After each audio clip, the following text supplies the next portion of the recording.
Hey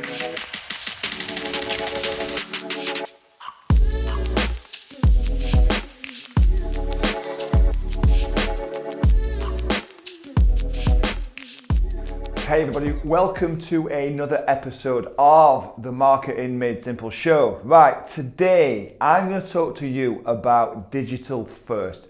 Listen, the world's changed as we know it, and it may never go back to how it once was before. So it's more important than ever that today, moving forward, right now, you decide to become a digital first business. You have to make sure that your messages are out there first. People aren't going out like they once was. People don't visit premises like they once did. In fact, one of the statistics that I saw was that the age of 50 plus was the biggest area of people that refuse to say that they're going to go back into the high street.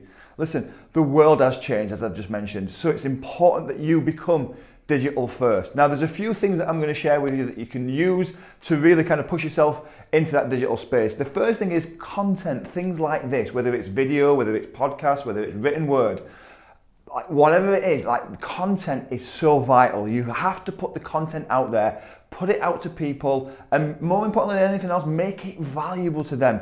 One of the biggest issues that I've seen and consistently see over and over and over again is that people put content out that what they want to put out. They don't put out the content that's going to be really valuable for somebody else. Listen, let me explain a little bit about that so it becomes more clear. You think something's exciting, you think something's nice, you think something's really interesting, and you think, I have to share this with the world, I have to share this with everybody else. Now, the question you've got to really ask yourself is, does this bring value to everybody else? Does this bring value, more importantly, to your ideal customer audience? Because if it doesn't, then it's a waste of your time. Yeah, it might feel like you're being productive, but ultimately it's not going to produce anything for you because you're hitting the wrong audience with the wrong type of content. So make sure the content that you put out brings value and it's not just something that's going to make you feel warm and fuzzy. Now, the next thing is that you must help first. And this is something that, again, that people get really hung up on, and I've talked about this many times, but people seem to think that this information that they have, the knowledge that they have, they're going to charge people for that. And that was fine in the 80s and maybe early 90s when the information was still quite sparse, but now we have everything at our fingertips. We've got Alexa, we've got Siri, we've got all these things that will go and find the information in less than 3 seconds. Just like that. You ask for it, it's there. You don't need to retain this information no more. So information is not as valuable as it once was. Now, that doesn't mean it doesn't have a value, but it's just about how you use it. So help first. Joe, these secret tips that you've got, the things that you know, the behind the scenes, the top tips, the hacks, the stuff that you would usually kind of keep to yourself and do and share when you're doing the work with your people, with the clients, with the customers that you're working with.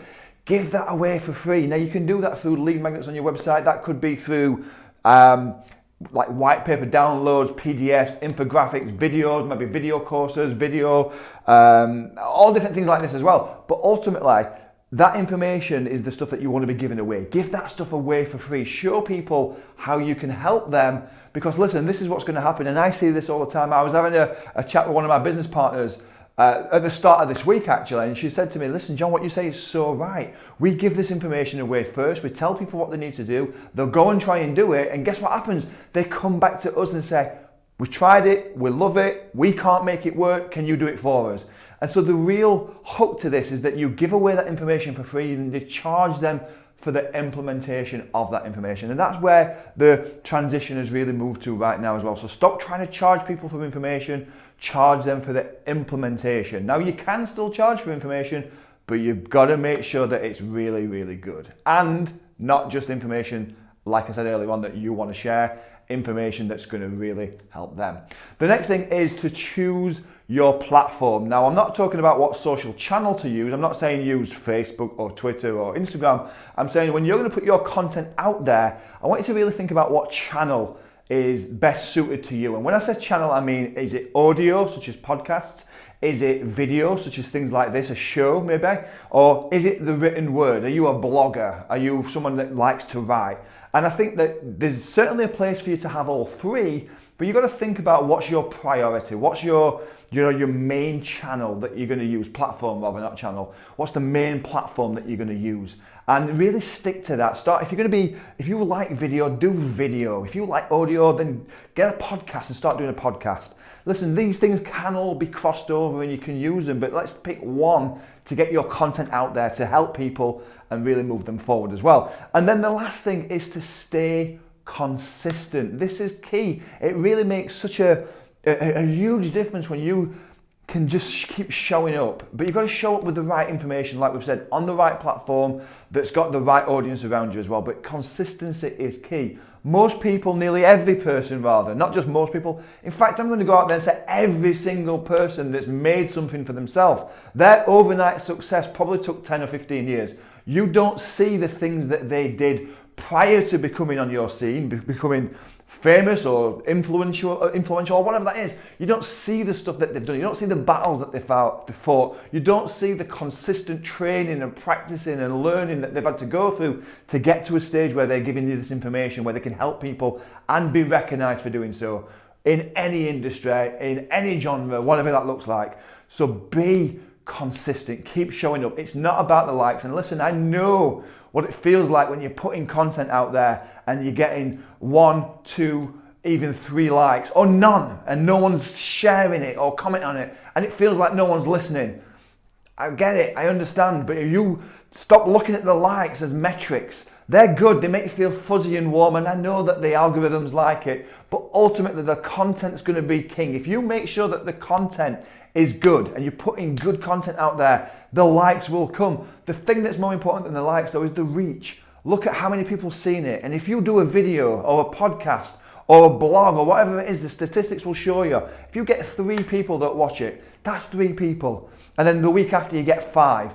And then a year down the line, you've got 15. And 3 years down the line, you've got 1,000. It takes time, but be consistent. Now, guys, there's a thing that we do every single month. We had the first live one since lockdown this month. It's the Thrive Live events, the workshops, the networking and the training, the coaching. We are obviously back now. We're moving forward. We are government compliant, so we're making sure that we're socially distanced and all the things are in place to make sure that's protected and you're safe. But listen, the next one is on the 27th of October. It's happening again. It's in Sheffield.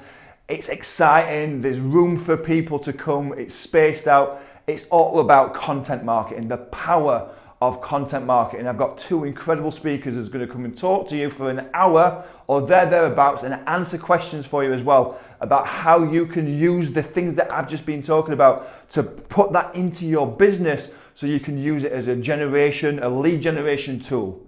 Guys, I hope you enjoy these videos. Put any questions that you have in the comments below. I will put a link somewhere wherever you're watching it for you to be able to click on book on if you want to book onto the Thrive workshop.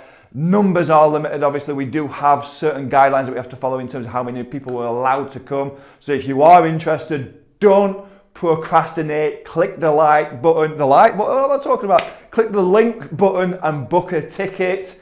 Guys, if you have any other questions, if there's anything that you want me to cover, any topics, or anything like that as well, I've got a lot of ideas what we're going to do with this moving forward. Really can't wait to share this stuff with you as well. But again, any questions, anything you've got, do put them in the comments. I'll hang around on there. I'll come back and I'll answer any of the questions that you've got in there. But until then, I want you to go out, think about this, recap what I've just said. Think about being digital first. Think about the type of content that you're going to put out there that's really going to help people first, help them first. And then think about like where you're going to put that. What platform are you going to use? Are you going to use the audio or a blog, or are you going to make a show and things like this as well? But make sure you do this, and make sure, more importantly, you stay consistent and book on to the next Thrive Live workshop. Until then, guys, have an absolutely awesome time. See you soon.